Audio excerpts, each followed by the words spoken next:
Welcome back to Aether Hour, everybody. I am your host, Conrad Franz, joined as always by Dmitry Kalugin and a returning guest. Yes, George McMillan is joining us once again for a discussion on grand strategy, the current status of what we here on the show consider the ongoing Third World War. Specifically today, we are going to be focusing on the Pan-Turkestan issue, as, of course, recently we discussed Russia effectively being boxed out of the Caucasus region as the new Zangezur corridor plan between Armenia, Azerbaijan, and Turkey moves forward. George is going to be bringing us all of the details on the real situation going on the ground with deep energy politics, grand strategy, and how all of this has impacted the war currently in Iran, or rather the supposed, now it's known, 12-day war, which, as we've said on the show, is bound to surge up once again. We're going to be discussing all of that, how it relates to Russia, Ukraine, how Greater Israel, of course, is expanding and working its influence in all of these theaters, and it's going to be a fantastic show. We've got some video for you today, so a bit of a rare treat, so you can listen on the audio like many already do, but if you want to tune in and turn your phone sideways or tune in on the computer, be sure to check it out. George has some fantastic maps and slides for us today. But before we give George a chance to introduce himself to anybody that may not already be familiar with his work, Dmitry, how are you doing? Doing amazing, Conrad. Excited to be here. This is very truly a back to the College of Geopolitics days for me. And, I'm very much a student as much as an interviewer in these particular videos and audio recordings. So I'm very excited to have George on. I always learn so much, and we always will cite his ideas on our show, I think, and give credit where it's due. So it's great to have him here.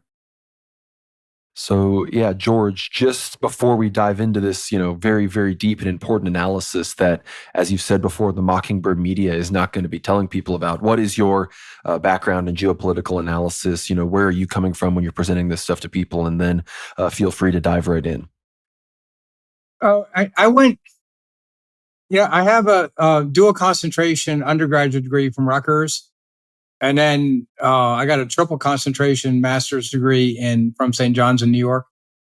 My master's degree program is MA in International Relations and an MA in political theory, where what I do is comparative ideological systems theory, which is why I use that.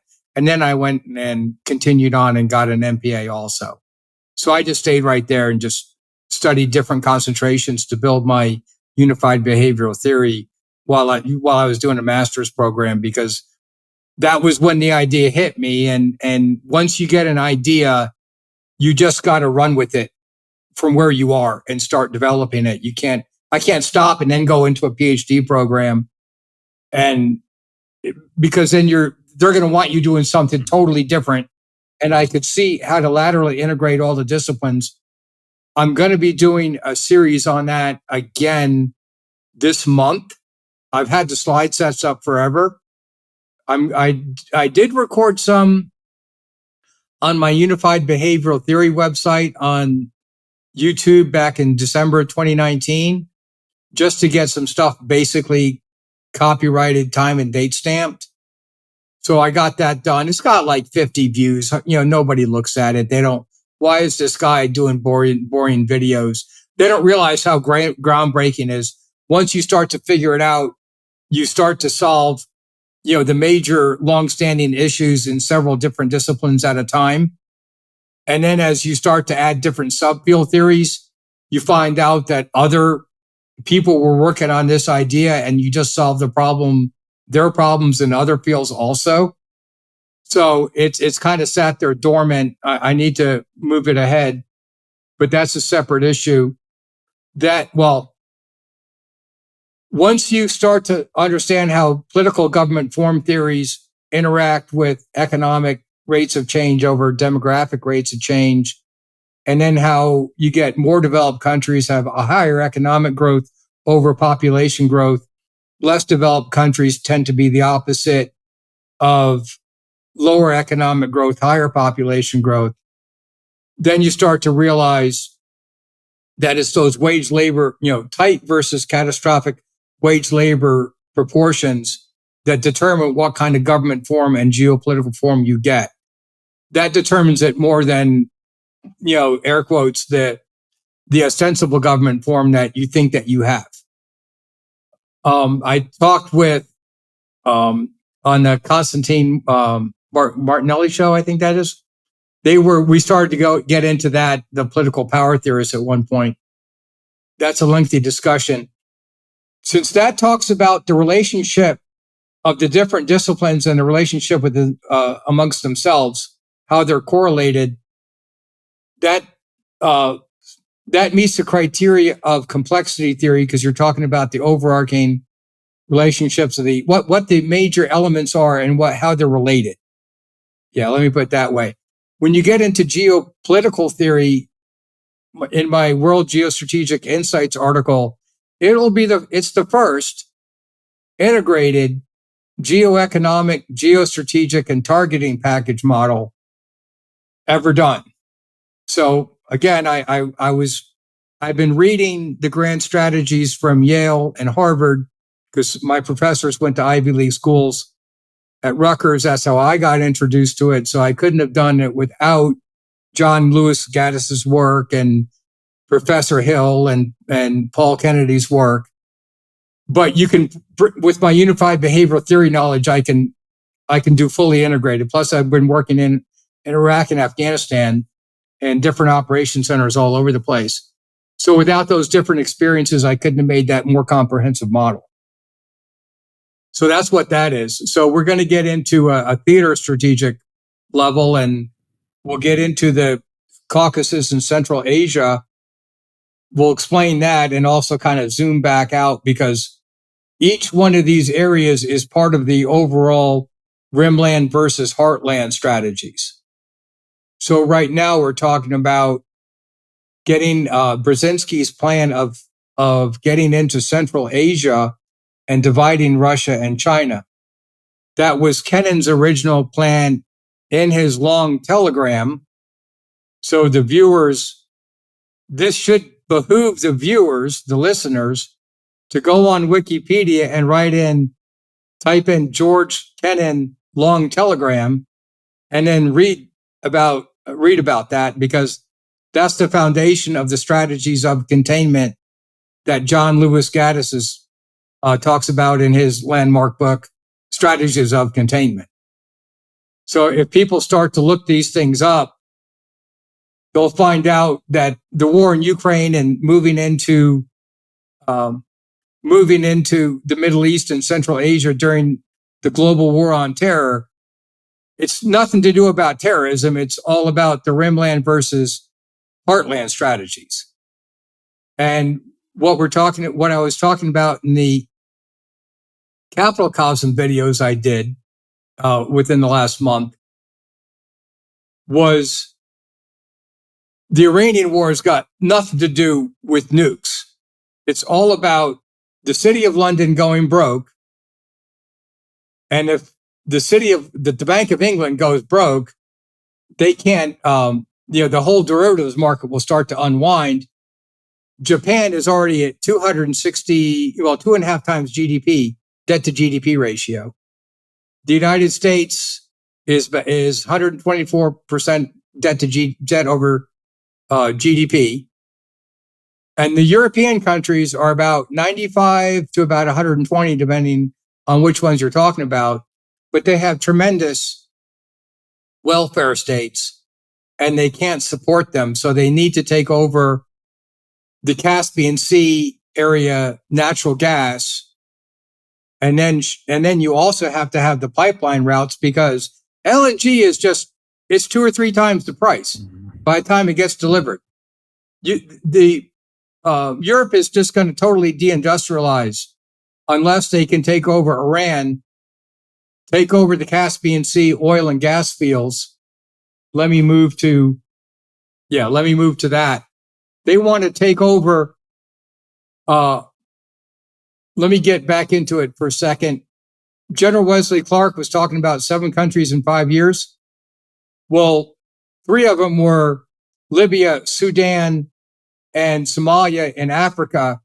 So you're taking over the oil and natural gas fields there, plus the pipeline routes from Tripoli into Sicily and into Eastern Europe. And then Somalia has that too. And then in the Middle East, you need to take over the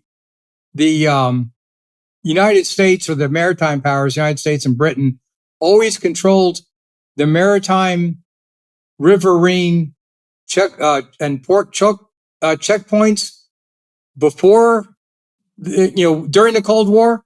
After the Cold War ended, the global war on terror is all about taking over the terrestrial Landbridge choke points.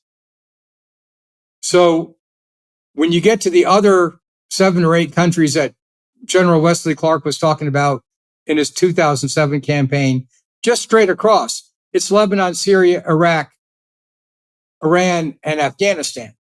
Because if you can control that area, you're controlling the land bridge in the South Caucasus between the Caspian Sea and the Black Sea. You're also controlling the land bridge between the Caspian Sea and the Mediterranean Sea, between the Persian Gulf and the Mediterranean Sea, between the Persian Gulf and the Red Sea. So this area is nothing but terrestrial land bridge choke points, with Iran being the biggest one, because the most economical form of energy is natural gas by pipeline. And why is that important in economics? Energy basically is the multiplier coefficient of economic growth theories. The reason for that is people make more with tools than without tools, and people produce way more with power tools than by hand tools. Power tools need energy, coal, oil, natural gas, hydroelectric, things of that nature.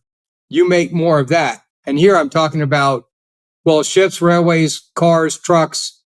I'm using those as power tools. You move way more raw materials over to the industrial manufacturing process, and then you can distribute them to customers way more, with modern modes of transportation. Without them, the business to business discussions are made a lot more over modern telecommunications than by smoke signals. So transportation communications has always been, increases in that has always led to increases in economic development, and the increase of machine tools and robotics has always increased economic growth. So the Solo Swan models have each one of those factors put into mathematical equations. So in the history of economic theory, you had Walras in the Lausanne School first started writing, supply and demand curves, just a simple X and Y axis. And then Pareto came on as his student. He had an engineering degree, and he was the manager of a steel factory in Genoa and Turin. So he actually went there to teach in his later years and mathematized the discipline even more. And then ever since, now it's just crazy mathematics, because you can get mathematics with everything being on the World Wide Web in the last 30 years.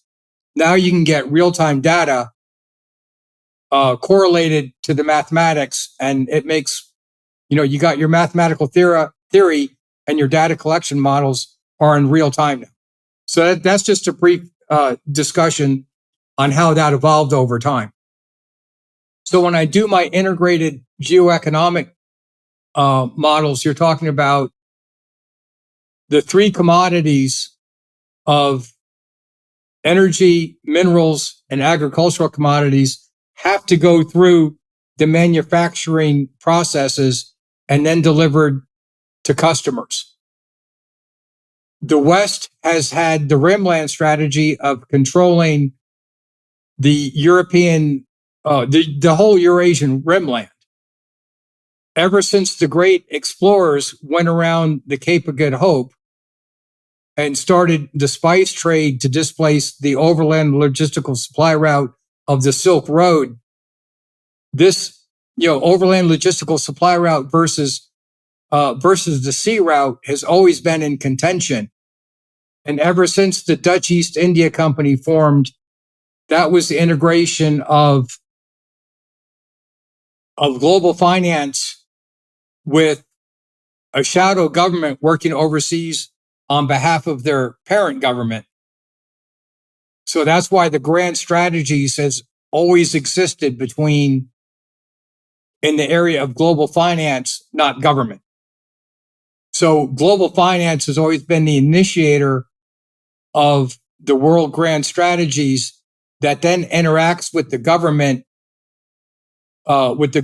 institutions. I don't want to get too much into that, but when people actually think about the grand strategies, no, the government works from the strategic level down. The grand strategies actually come from big finance and the multinational corporations. It's always been like that. I've talked about that, and you see in the comment section, like somebody will be writing like, oh, this is a conspiracy theory.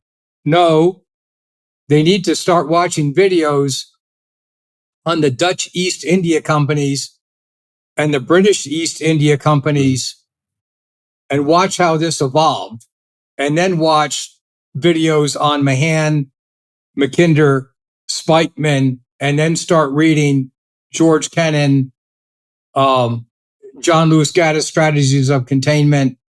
I got some of this stuff up here on other slide sets, so I'll just leave it out for now. It's too cumbersome.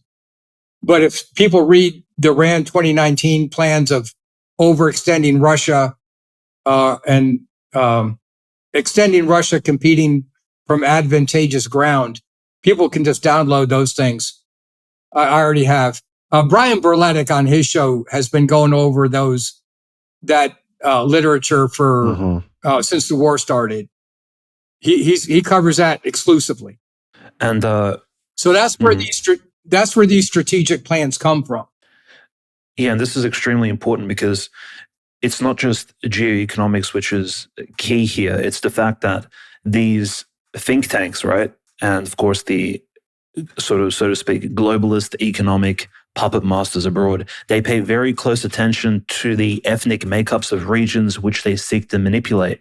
And naturally, you'll see, as George McMillan explains to us in a lot of detail, exactly how they see this Turkish belt model play out. For example, they noticed and they know that 10 to 15% of the Russian population, for example, and this is how the Russo-Ukrainian war comes in. And you've probably seen this, our dear listeners, in some of the rhetoric which we've covered about the Crimean Tatars, which is a Turkic ethnic group, how the Ukrainians have used them for propaganda purposes over the last few years, since 2014, since the referendum in Crimea, but also just the population of Russia, the Tatars, Bashkirs, Chuvash, Yakuts, all the various small minorities of the Altai Mountains. These are ethnic Turkic peoples, right? So the globalists, so to speak, they do understand the ethnic makeup of these large nations such as the Russian Federation. They understand also that Iran's population is 20 to 30% as well Turkic, and the Iranian interaction between, again, the Persian Iranian people as well as the Turkic people, that synthesis which creates Iran, is what essentially provides the country this stability. And again, seeking to destabilize it opens up many economic opportunities. And just as some historical context here, even before World War I, a lot of the reasons behind the tensions between, say, the German Empire, the Second Reich, under Kaiser Wilhelm and even Bismarck, the Great Railroad from Basra to Baghdad, and then through Istanbul all the way to Berlin and Hamburg, bypassing the Suez Canal, this particular major railway, almost as important as the Trans-Siberian Railway, which many people speak about, even before the formation of the State of Israel, this great Middle Eastern highway linking the Baltic Sea through Hamburg, then Berlin, all the way down to the Persian Gulf and integrating the Straits of Hormuz, bypassing the Suez. This was one of the major geopolitical considerations and geoeconomic considerations of, I would say, the First World War, and is exactly why the fruits of the First World War were as they were. The breakup of these three major central European as well as the Ottoman Empire. I mean, all of this plays into essentially modern conflicts, and the North-South trade corridor, the Turkic belt. George will break this down for us. So maybe, George, if you'd like to sort of start us off, and we'll chronologically go through as per your slides on these major issues, because people really need to understand how relevant this is to the conflicts and literally to the action happening on the ground, people shooting physical guns. The masterminds behind the scenes, they plan this out ahead of time. They think in 50-year, 25-year blocks, maybe even centuries ahead of time. It's all being gamed out before, again, the information is carried out to the troops on the front lines. Yeah, okay, here, right, let me catch back up. On this slide, I have Paul Wolfowitz doctrine that the United States should be the only superpower. It was published in 1992. George Bush Sr. thought it was so crazy that he declassified it and sent it to the New York Times to publish, so it would never become U.S. foreign policy. Okay, take a deep breath, because it became U.S. foreign policy. And then you saw that in the RAND 2019 document of extending Russia. I just got the thumbnails up here so people can see it on the screen and then download it. Read it for yourselves. And then the overextending and unbalancing Russia paper. That's the 12-page brief. Just read that. The extending Russia is 354 pages. I have not read all of it. But people can see what intricate detail this has been laid out across so many domains. And no, we're not going to cover it in this video. I'm trying to get higher production value videos to take my slide sets. I got a whole bunch of slide sets and put them up, but that's in at least a 1-year proposition. It's going to take me a long time to catch back up and video this. But in the meantime, people can just read the 12-page version and get the gist of it and move on. If they want to go back and see how detailed it is, well, knock yourselves out. The other thing is, I want to go up to this slide set before we go back. This levels of warfare, I forgot to put my citations up there. Do not mean to plagiarize. It's from the strategy bridge. So if people Google in the strategy bridge levels of warfare, they can find this on Google Images. The grand strategic level has always been outside of the government. What's inside the government is strategic, operational, and tactical levels. And those exist not just in the military, not just in the intelligence community, but in all the civilian executive branch agencies as well. Because you have the what do you call it? The energy, you have the different geography departments inside the Department of Interior that do the different area studies on where minerals and energy deposits will be around the world. And there's other companies out there that do this, that they hire. So the government agencies will look where energy and mineral deposits are out of taxpayer dollars, and then sell that information. Well, no, provide that information for free to anybody that wants to access it and go after. So once a multinational corporation decides that they want to go after this, then they're using the DC lobbying, effort to get the State Department and the military and the intelligence community to make that happen, to facilitate those ventures. Sometimes it's done very diplomatically through the through the different trade and commerce entities. Sometimes it's done by military takeover, like the case of Iran, but they're never going to tell you that they're taking over everything for their commodities. They have to invent a reason like terrorism or nuclear threat, they need some kind of pretext to get in there and make that happen. So this is just, for this thing to make sense, people should read my World Geostrategic article on that, and also watch as many videos as you can on Mahan and Mackinder, and also watch the videos on the Dutch East India Company. And then this starts, how this evolved over time to a generational learned behavioral pattern is what people need to understand. You were also talking about the different ethnic and linguistic maps.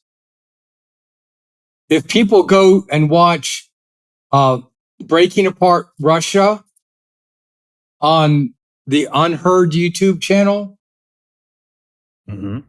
this is Sergei Tsulemny. He says, he did a paper, Get Ready for the Breakup of Russia, and then he went on Unheard, and they did a whole video on this. So he stands in front of a map. This is speaking to your last point. He stands in front of a map of the ethnic makeup of Russia and the different oblasts and republics that are in it. And then he talks about how it may break up. If people go back to Brzezinski's Grand Chessboard, he wrote it in 1997 as a published paper, but his classified documents, he did that during the early 70s. Well, he did it when he was at Harvard Kennedy School, but the Harvard Kennedy School, like all the other Ivy League schools, goes to the Yale Grand Strategy seminars in New Haven every summer. And Henry Kissinger was there during the late 60s, and his student was Klaus Schwab. So the global political elites in the Council of Foreign Relations or the different think tanks like CSIS, that was what Brzezinski was in, or Project for New American Century, which is now the Institute for Study of War, or the International Institute for Strategic Studies in London. Yeah, they go to these seminars at Oxford, or they go to them at Yale. They go all around the world. Rory Stewart, the former British MP, he did some good videos on the Great Game in Afghanistan that you can see on YouTube. He now teaches at Yale. So this is where what I've really realized in the past few years is the degree that people do not know this. So what I'm guessing is the international financial companies, they take their top economists and they send them there also. But they don't tell all their other analysts. Hey, you should also be studying this or watching some videos on this over time and learning it gradually. So I'm like, wait a second, how come hardly any economist knows anything about this? Oh, that's on purpose, because anybody like I have a YouTube, a Telegram channel of, I just threw up some real basic couple of channels that cover that, and maybe you guys can put it in the show notes. It makes it a lot easier to learn my stuff. But then I'm thinking, wait a second, why haven't the international financial companies been telling their analysts to read this in their, to watch these videos in their off time? That's when it just dawned on me the obvious. They're not telling them to do that on purpose because they want the 0.00001% of the analysts to be able to manipulate the rest. So they have to hold some knowledge back. Anyway, we're getting into, let me go back up to this channel, up to this one. This is my basic talking points for actually what we're going to cover, in the next segment. But the new news here is that Russia was attacked by the drones last month. And then a few weeks later, the Azeris, were rounded up in Ekaterinburg for the international, they were in some kind of drug criminal organization. So what people should immediately know is black ops are always run on ethnic, linguistic, and religious lines. divide and conquer strategy. And within that makeup, black ops are usually run through criminal organizations or terrorist organizations or drug cartels. Okay, they're all criminal organizations. So when that happened then in Katerinburg, I thought, oh, well, everybody knows Russia was infiltrated by the Mossad and by the Western agencies in the Ukraine to pull off those attacks on Russia. So Russia probably went and started rounding up the usual suspects for interrogation. You're going to be looking at cell phone records and things like that and cross-referencing it with whoever else is in your criminal database. Then you're going to go round them up, the usual suspects, and start interrogating them and going over their electronic devices to find out, who was involved in the drone attacks and who was not. Well, 2 people died in that, in that process in police custody. Tragedy, I'm sure. There's people getting killed all over the place. So then Aliyev responds by rounding up the different people at Sputnik in Baku and obviously roughed them up and paraded them through the TV to make sure everybody knows that. So he's obviously creating a big row between Azerbaijan and Russia. And yeah, my guess is that Aliyev and Erdogan did that on purpose to put separation because they want to take the Azeri part of Iran and continue their Pan-Turkic movement. The West has always wanted the Turks and the Azeris to take over Iran and move into Central Asia back when it was the Soviet Union, because you can access a tremendous amount of oil, natural gas, and mineral reserves in that area. So that has always been the plan. It's nothing new. Zbigniew Brzezinski's team has been working on this. Well, Carter took office in January of 1977. Brzezinski already had the plans laid out from his Harvard and Yale studies. And so, yeah, you can assume that Kissinger had the same plans too, right? John D. Rockefeller went to Baku in the 1920s, which getting there in the 1920s must have been really rough. You didn't really have jet air travel back then. It must have been a real chore. And there was a civil war going on as well in Russia at the time, so very dangerous too. Oh, well, okay, that's why he was there, of course. Because the Russian Empire had always been trying to get their warm water port in the Black Sea up in, Crimea and Rostov-on-Don, and also trying to get access into the Persian Gulf. The Brits had discovered oil in 1907, 1908 in the Khuzestan area, but later on, they always knew that there was oil in the Baku area because it was surface level. Yeah, if you go into Baku, just south of it and just west of it, they have nothing but oil rigs and jack pumps out there for hectares. I mean, it's just for miles. I mean, it's just like out here in the Permian Basin. It's all over the place. So that was there, and then they knew oil and gas. I forget when they discovered oil and gas in Iraq, but they knew it was in Khuzestan and Basra area in the 1920s, I believe, because the Dulles brothers went there, and George Kennan went through there. A lot of different State Department, and back then it was OSS or Department of War, had gone through there to look at that. J. Paul Getty, I forget when he was in, because they had found the oil in the Dammam area of Saudi Arabia, and J. Paul Getty spent a lot of money, almost went broke, trying to get trying to drill oil in Saudi Arabia till he finally struck one of the major fields there. So this whole area has been in contention basically from the beginning of the of the 20th century forward.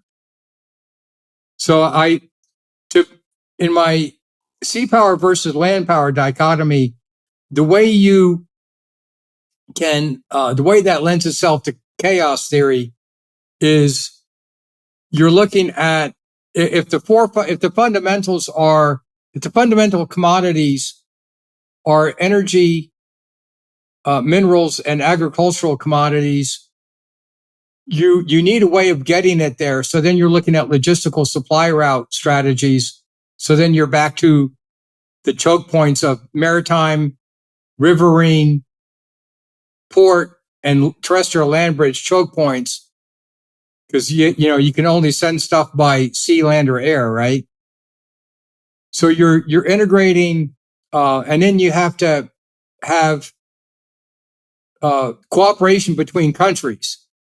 So within that framework, because you need cooperation of countries to get the economic going and the logistical supply routes going, that's why the DIME model for instruments of national power was created. That's diplomatic, informational, infrastructural, military, and economic integration or economic alliances. That's the mnemonic acronym, but it actually flows because you have infrastructural integration of roads, bridges, railways, shipping ports in order to get economic integration. And then you get, the more of that integration you get more diplomatic integration. Eventually you're going to need armed guards to protect your assets. That's where the military comes in. Mm-hmm. Yeah, the armed guards for nation states is the military and police. Mm-hmm. So I look at the DIME integration. So that's 4. And then you're trying to look at, you're trying to group the different ethnic, religious, and linguistic for proxy wars. So that's your divide and conquer strategies. And then you're looking at the 3 commodities of energy, minerals, and agricultural. So I'm looking at the 4-4-3-3 is the way I look at that. I know I didn't articulate it as well as I do in my slide sets, but whenever you look at the 4-4-3-3, Mm-hmm. and you can even add the economic fundamentals of raw materials going to manufacturing processes and then delivering it to the customers. And that's important because that economic feedback loop cycle, the Western banks get their slice out of every little transaction. So you're talking about, with velocity of money, you're talking about like an infinite amounts of, a huge number. So if the more the West controls the Eurasian rimland, the more that processes through the Western national banks. Well, the more it goes through the City of London, Wall Street, Mm-hmm. Paris, Brussels, and over to Basel. So the more that occurs, the more that the global political center of gravity is in Washington and London, but the more overland logistical supply routes that connect Russia and China, the more that shifts the global political center of gravity to a Moscow-Beijing axis.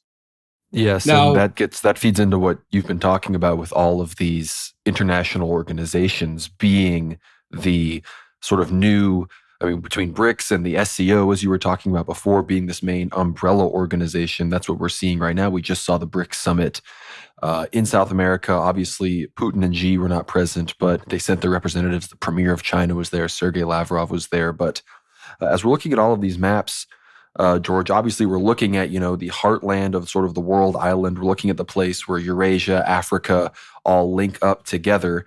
And we are bringing this presentation to our audience here mere weeks after as it's now being dubbed, the 12-day war between Iran and Israel.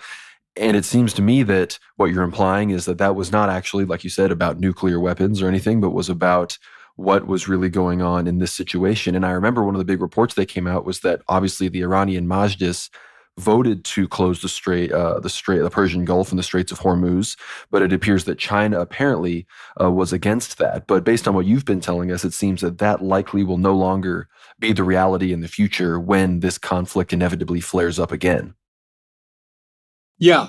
And the reason why we're saying it's inevitably will happen again, it's part of the great game. It's of always continuously trying to surround Russia by the colonial sea powers, always trying to controlling the Eurasian rimland. And it happened naturally. But then, when Mahan and Mackinder and Spikeman came along, or throw in Julian Corbett also, they started writing it as a formal doctrine to perfect it. So that's how that evolved. But, again, it occurred naturally out of Portuguese and the Spanish first, went around the Cape of Good Hope, and into India on the spice routes. But then the Dutch soon followed, and then you had the colonial wars. Well, eventually Christopher Columbus and Magellan sailed the other way and opened up the New World. But that was the age of the great explorers led to the colonial era and the East India companies. So that's the sea power versus land versus sea power. Yeah, sea power versus sea power era. It's not until the Transcontinental Railroad came about that Mackinder started focusing on a sea power versus land power strategy. And yes, the English were deathly afraid of the Siberian Transcontinental Railroad, and they were deathly afraid of the Berlin to Baghdad Railway. And the reason for that being is they can go the whole way without going through a maritime choke point, except for the Bosphorus Straits and the Dardanelles. It's got to cross one of them. So they've finally, that was the 1.1 break in the railroad system. Erdogan built the under the sea tunnel to complete the railroad system recently.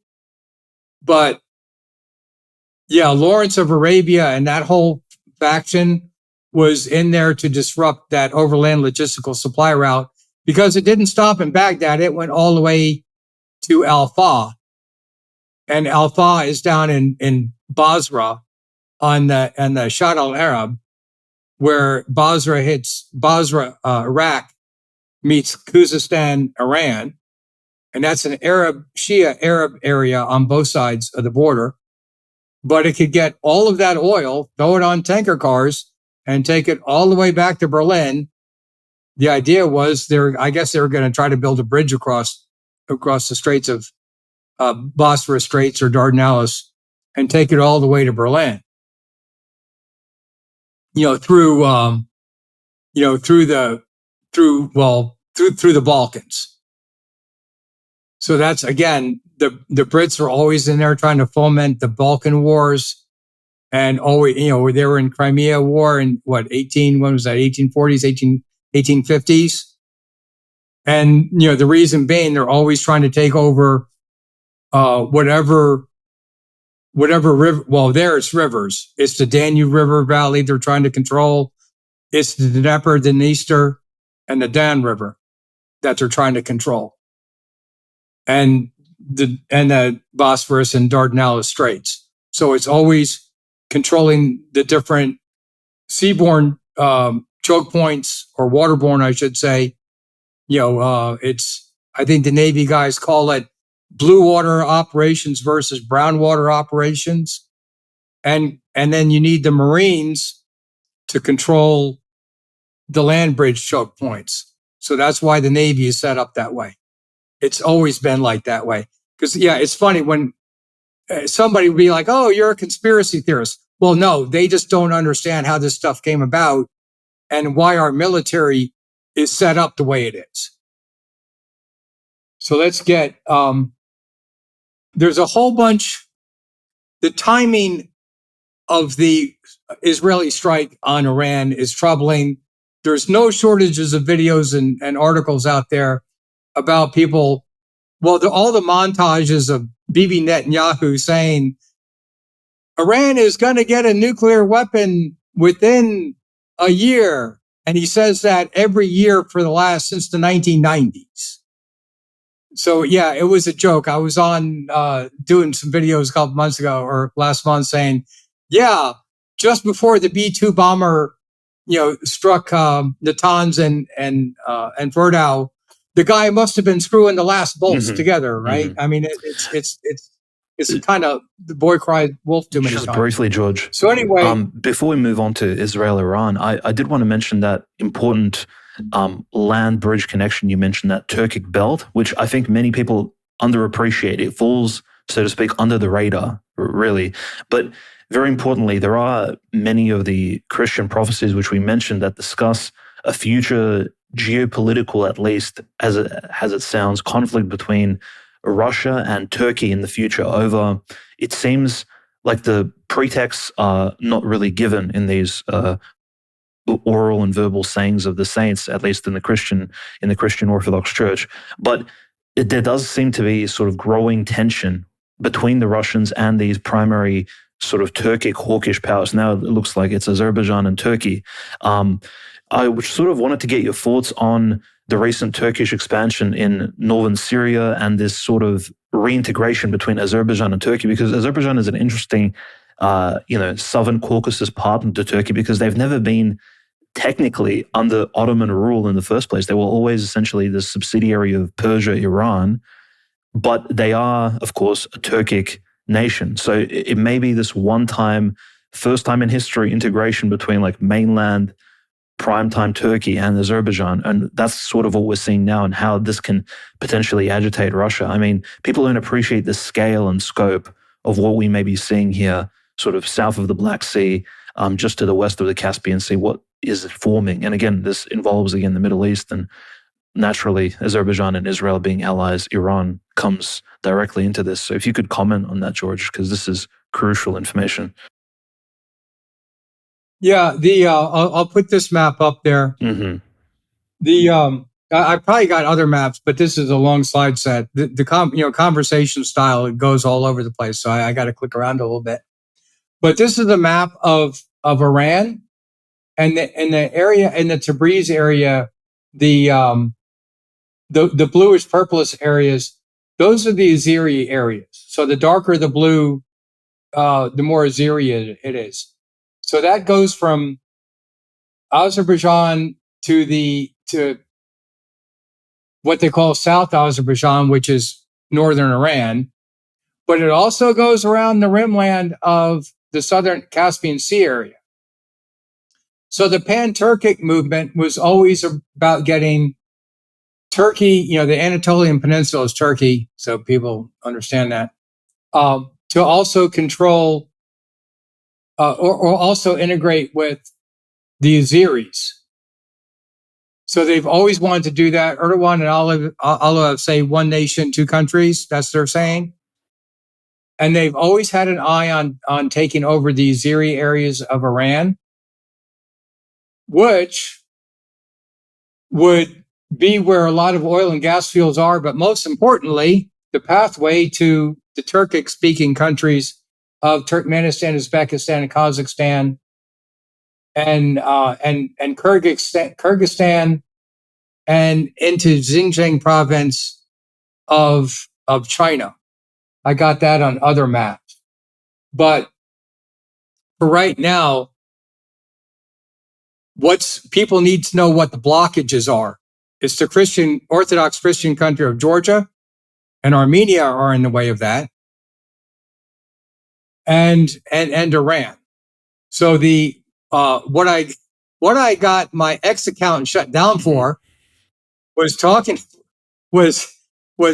about, I pulled down the stuff, but I got it backed up elsewhere. It's about, we'll get back to the talking points here. the what the Israeli attack on Iran was really about was it was predicated on getting the Azeris and the Kurds to rise and the Baluch down south to rise up and overthrow the government in Tehran. Now that never happened. I watched this guy named Mayar Tusi. He's got a good show. I think he's Persian. He's Christian. I think he's Persian Christian. He speaks the different languages. He knows people there. He's based in London. He does a pretty good show on that area, except he doesn't realize it's the city of London that's orchestrating all this stuff. Mm-hmm. So he really wanted this revolution to take place to get rid of the Shiite theocracy there. And I totally understand that. I was in high school way back when this was going down. So I have Persian friends that, they didn't like the Shah and they didn't like the theocracy either. So it was never the ideal government that they wanted. But right now, the plan was for the different discrete entities of the different governments have been trying to get the Azeris, the Kurds, and the Baluch to overthrow the Tehran government. It didn't happen on round one of the Israel and Iranian war, but they're going to redouble the effort to make it happen on the second round. And Iran knew that a lot of the drone attacks came out of Azerbaijan. And the reason for that is because the Israelis gave Aliyev and the Azeris the drones and the drone operators to defeat the Armenians in the Nagorno-Karabakh War of 2020. So since then, okay, that was 4 or 5 years ago. They've trained up the Azerbaijan army to do that, and they've gotten much better at it. The Israelis also sent their companies to Ukraine to develop their drone strategies or tactics, I should say, much better in the Ukraine war there. Then they came back and they tested it in Iran. Now the Iranian government knows this. It's no secret that Turkey and Azerbaijan have wanted a Zangezur corridor on their southern side. They want a road and railroad and pipeline system going underneath Armenia along the Armenian Azerbaijan-Iraq border, just enough to get around Armenia and into Azerbaijan. They've wanted that for a long time. Everybody there knows that. The Iranian government did accuse Azerbaijan of staging the Israeli attacks out of Iran.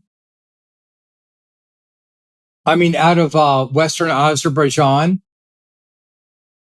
And then the row happened between the Russians arrested those folks up in Ekaterinburg. That's up here. Anyway, there's a whole bunch of videos on that. Yeah, there is. So Aliyev responded by rounding up the Russian citizens at Sputnik, as he accused them of being FSB or SVR spies. Maybe they probably were too. I'm not trying to, everybody spies on everybody. And there's different ways of spying on everybody. You can be a direct spy, or if you're a journalist and you're writing about what's going on in a country, you are collecting information, or you're not collecting information in an intelligence sense. You're gathering information. Uh-huh. Okay. But it amounts to the same thing. So it's everybody does it to everybody. They rounded them up, but to me, it seems like Aliyev is looking for a pretext to go ahead and take back the Azeri areas of war. And he said that he might put ground troops into Tabriz if Iran destabilizes, because it would be for peacekeeping, the purposes of peacekeeping, of course, right? Yep. That's always a pretext. We're just sending in peacekeepers. We're not sending in an invasion force. That ploy has always been used, and the people that watch cable news fall for it every single time. We're sending in peacekeepers. Oh yeah, right. Well, it's the same linguistic playbook as when they changed the Department of War to the Department of Defense, because it sounds a little bit better to say that, it's the Department of Defense, even when we're bombing Serbs in Kosovo and bombing Iran and doing everything that has effectively nothing to do with our defense. And I'm not trying to interrupt your flow here, George. This is incredible stuff. But as all this is going on, with Aliyev seemingly being turned away from the Russians towards being a big aggressor for the Israelis in Iran as they attempt to foment these ethnic uprisings. As this is going on, Erdogan is having a massive domestic crackdown on his domestic opposition. He's arrested all the mayors that are part of the CHP. Right now, Ekrem İmamoğlu is polling at 59%. It seems that Turkey is poised for a Kemalist takeover. So regarding, again, this new Pan-Turkic belt, the inevitable resurgence of conflicts between Iran and Israel with a more focused, intelligence assault on actually destabilizing and decapitating the regime, which, like you said, will involve major ethnic uprisings, potentially the balkanization of Iran, much like they want to do to Russia and China.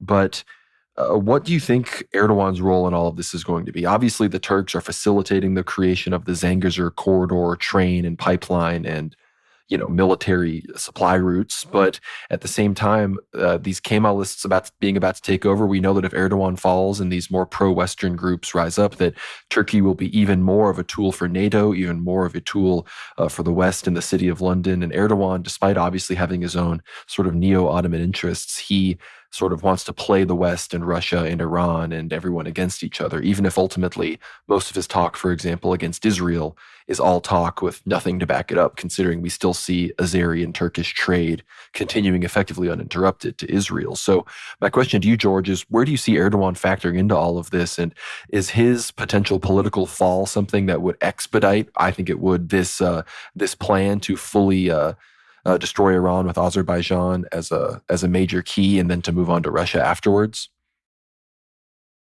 Yeah, boy, there's so many dimensions. Let's do a way to do this. Control for one variable at a time. In this case, it's one course of action at a time, and then develop alternative courses of action.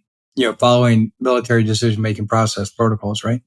Uh-huh. So if you look at the strategic plans I've been talking about, the sea power versus land power strategies, or their rimland versus heartland strategies, you can see that the strategies manifest themselves in, okay, there we go. Let's just go ahead and hit this real quick. The timing of the bombing came just as China completed its first railroad project from, they just built a spur from their Turkmenistan railroad down to the Tehran railroad. But there were, this map is fuzzy. It's too small of a picture for the blow up, but people can see the big lines. They're just about to complete this yellow railroad down here through Afghanistan that goes from Tajikistan to Mazar-e Sharif, down to Herat, down to Gurion, over to Kaf, Iran.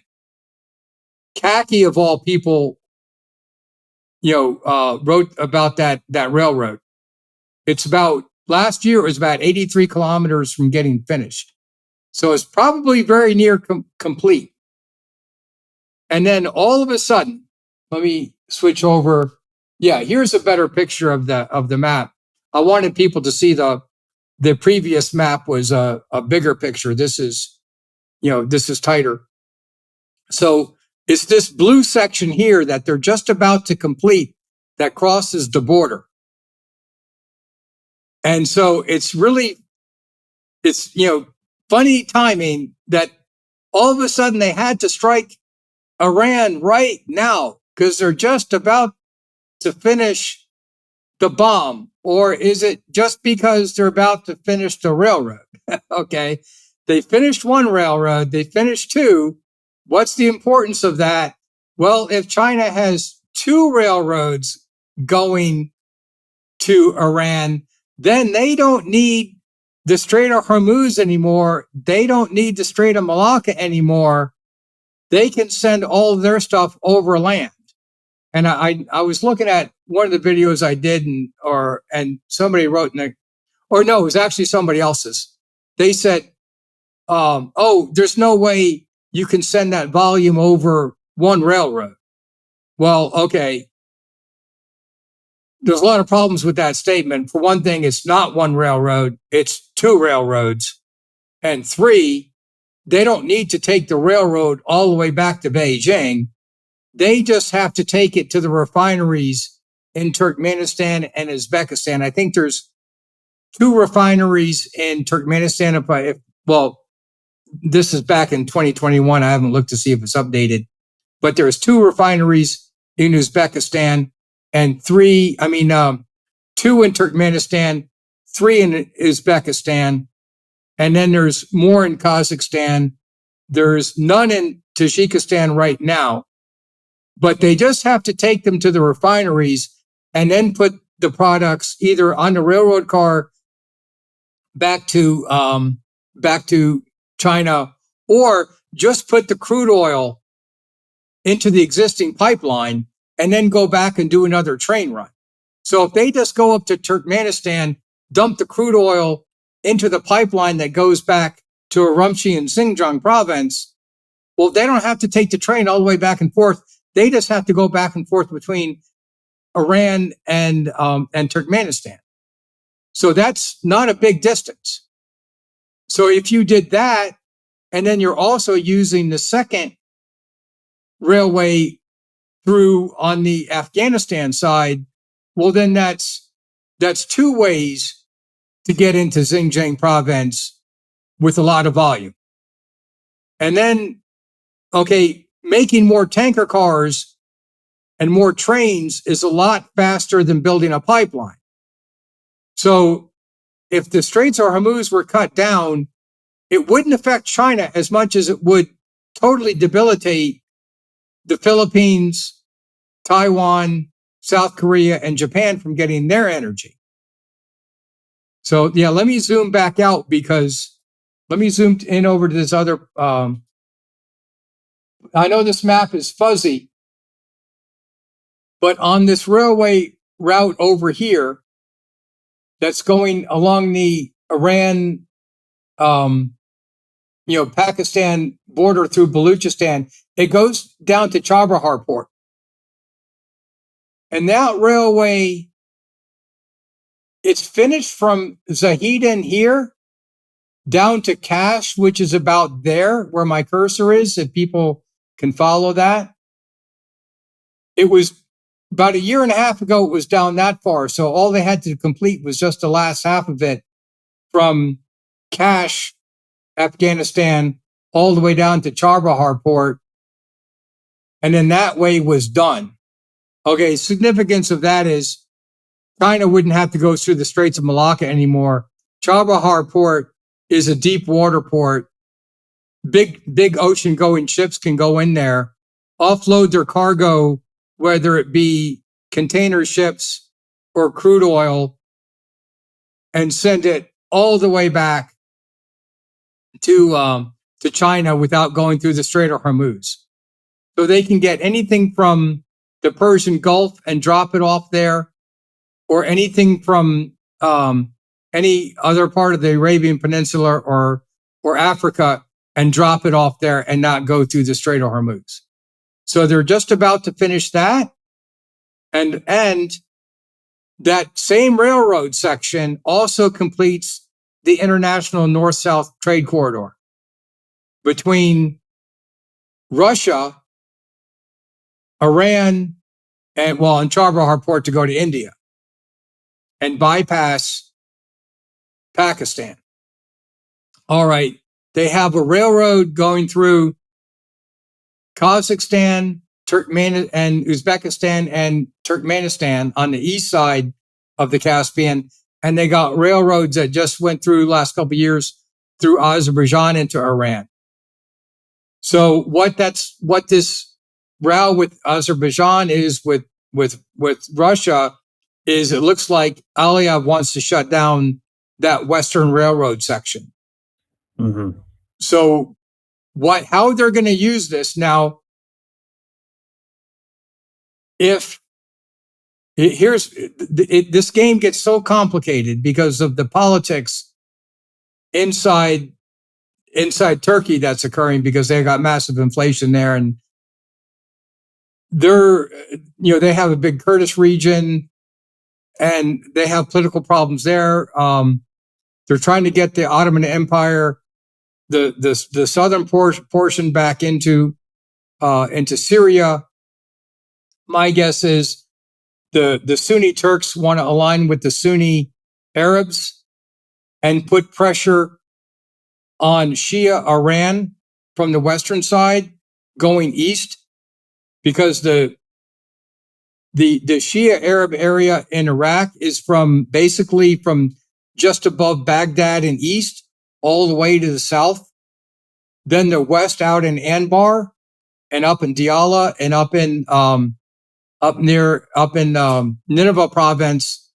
That's the Sunni Arab areas. So my guess is they're trying to get the Sunni Arab areas to push against the Kurds and to push against the Shia Arabs. So you got that going on the south of Turkey. To the west of Turkey, they want to complete the Pan-Turkic routes. Here's another map of the railway that's going through Afghanistan. Like I said, it's just a portion that just crosses the border that needs to get finished now. Thank you for listening to this free segment of the Aether Hour. For the full subscriber-only episode, make sure to check out our World War Now Substack in the video description. In the complete episode, we discuss the intricate details of the Armenian-Azeri relationship, the reality behind the Iran-Israel war, Central Asian geoeconomics, and much more.